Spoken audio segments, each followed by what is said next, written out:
What's up guys, Specstar here today with my team builder for week 4 of UNL. I'm going up against D12 and his Avalugs.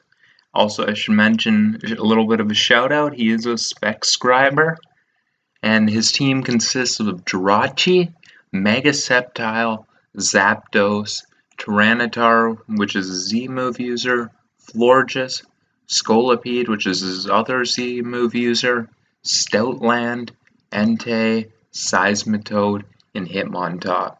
Now, we're going to start with my Latios set, and you know with me I'm never going to be running a standard Latios.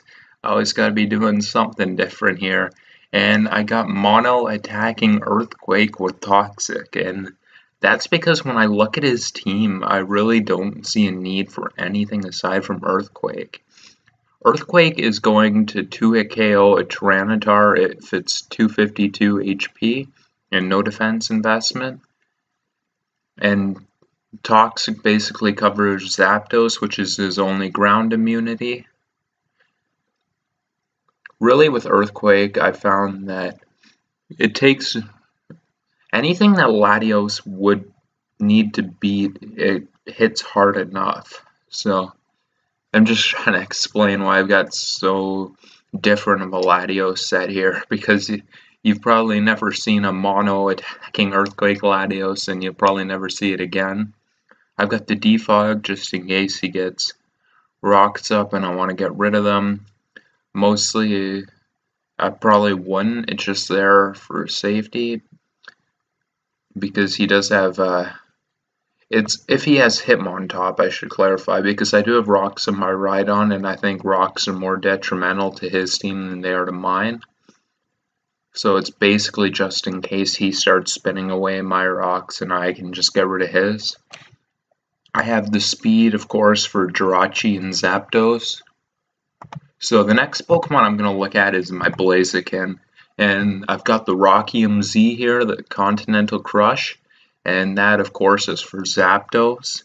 The reason I wanted to go with Continental Crush and made sure I had a Z move to bop Zapdos is because I do not want this thing to get staticked. I do not want to play games with this being paralyzed because its coverage is so good for his team. He has no Pokemon that both comfortably takes high jump kicks and flare blitzes. Not from this thing, at least.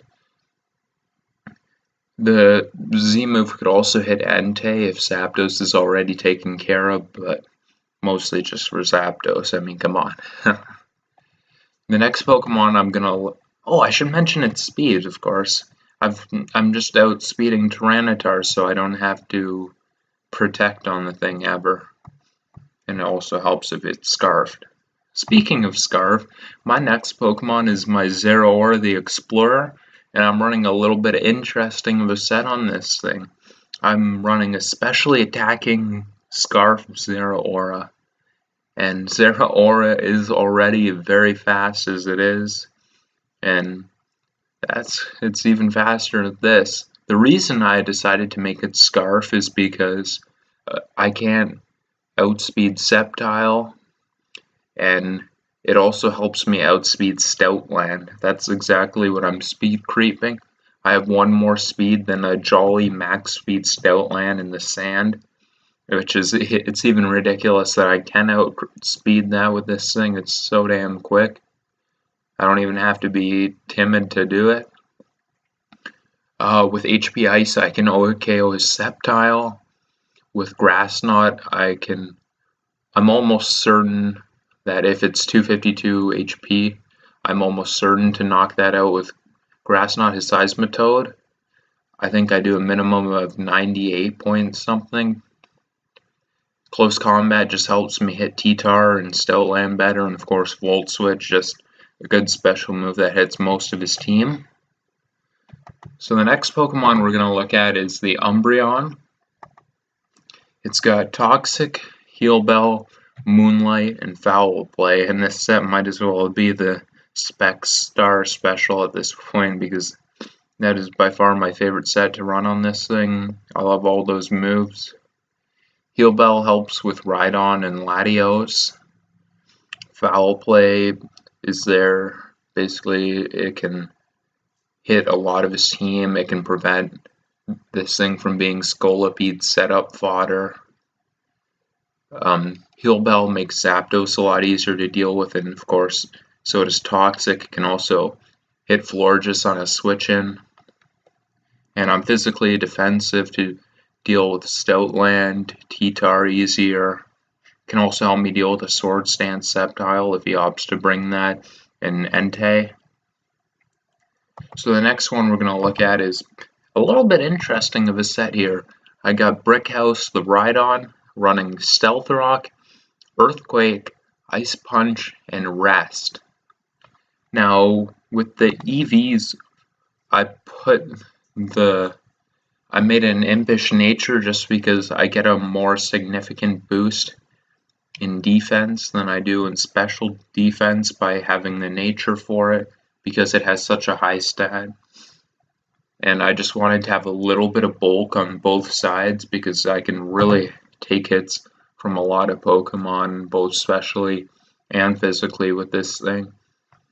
I've got the Rest, of course, because this thing is very annoying for him to break, and if he does get me low, I can rest up and use Umbreon's Heal Bell to bring it back, and that's going to be really nice. So the next Pokemon I'm going to look at is my Moonguss, who is not a Fake Sport. It's supposed to be Regenerator, of course. I've got the Toxic, the Sludge Bomb, Spore, and Foul Play. Foul Play because this thing's going to have to be my response to Scolipede. If it Sword Stances up, I need to be able to bop that. I've got both Spore and Toxic just because he has a hard time avoiding the Spore, and I can throw off Toxic on a lot of his Pokemon. Toxic and wearing down his team is going to be a theme just so I can make sure I can get him in range for Blaziken and Zeraora. This season I think I found out that Toxic offense works really well with the Pokemon I have. With all the speed and the offensive presence I have, it's really nice to start to wear his team down with that and prepare myself for late game cleans. One of the big reasons why I brought a Moonguss is because Florges was looking a little annoying for my initial 5 Pokemon, and I wanted to have something that can just come in on it all day and force it out. And that's exactly what a Moonguss does. So that's going to be it for the team. If this video's up, then the battle is either already out or going to come out soon. I want to thank you guys for watching. Have yourselves a good night.